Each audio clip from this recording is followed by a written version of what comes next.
कहा जाता है कि भगवान श्री कृष्ण ने जब अपनी देह छोड़ी और उनका जब अंतिम संस्कार किया गया और जब उनका पूरा शरीर पंच तत्वों मिल गई, लेकिन उनका हृदय नहीं नष्ट हुआ और बिल्कुल एक जिंदे इंसान की तरफ धड़क रहा था और बिल्कुल ही सुरक्षित था। और ये बात बहुत कम लोगों को पता होगा कि आज भी ये हृदय बिल्कुल सुरक्षित है, जो कि जगन्नाथ भगवान की काठ की मूर्ति में बसा हुआ है और धड़कता रहता है।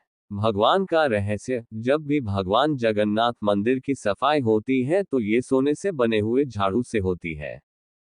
भगवान जगन्नाथ को कलियुग का भगवान भी माना जाता है। उड़ीसा के पुरी में भगवान जगन्नाथ जी अपनी बहन सुभद्रा और भाई बलराम के साथ विराजमान है। परंतु भगवान जगन्नाथ से जुड़े हुए बहुत से ऐसे भी रहस्य हैं जिसका आज तक कोई पता नहीं कर सका। जगन्नाथ भगवान की प्रतिमा हर 12 वर्ष बाद बदल दी जाती है और जब प्रतिमा को बदलना होता है तो पुरी में हर जगह की लाइट बंद कर दी जाती है। मंदिर के चारों तरफ सीआरपीएफ सेना लगा दी जाती है ताकि कोई भी व्यक्ति मंदिर में घुस न पाए। मंदिर में भी पूरी तरह से अंधेरा रहता है और पुजारी के आंखों पर भी एक पट्टी बांध दी जाती है और पुजारी अपने दोनों हाथों में दस्ताने पहनकर पुरानी मूर्ति में से एक ब्रह्मा पदार्थ निकालकर नई मूर्ति में डालता है। ये पदार्थ क्या है आज तक कोई पता नहीं लगा सका है और हजारों वर्षों से एक मूर्ति से दूसरी मूर्ति परिवर्तित करते रहते हैं।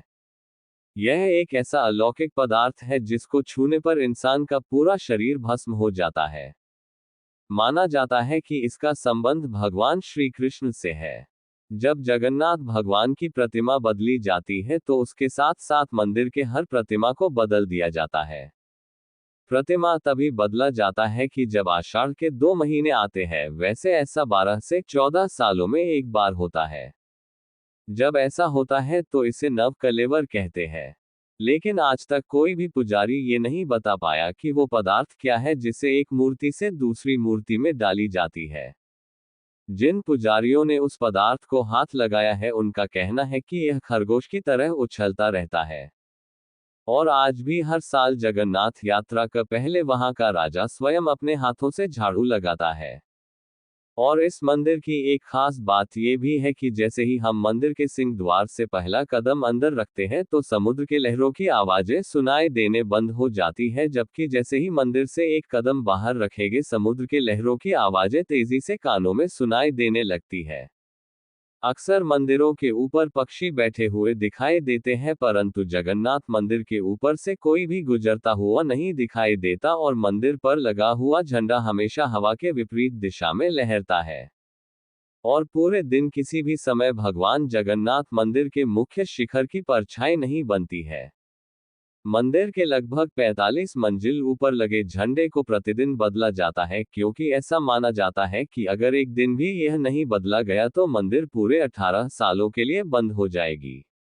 और मंदिर के शिखर पर एक सुदर्शन चक्र लगी हुई है जिसको हर दिशा से देखने पर उसका मुख आपकी तरफ भी दिखेगा। मंदिर के प्रसाद जब बनता है तो उसको पकाने के लिए एक के ऊपर एक बर्तन रखा जाता है और नीचे लकड़ी की आग लगाई जाती है और सबसे ऊपर रखे हुए बर्तन का प्रसाद सबसे पहले पकता है।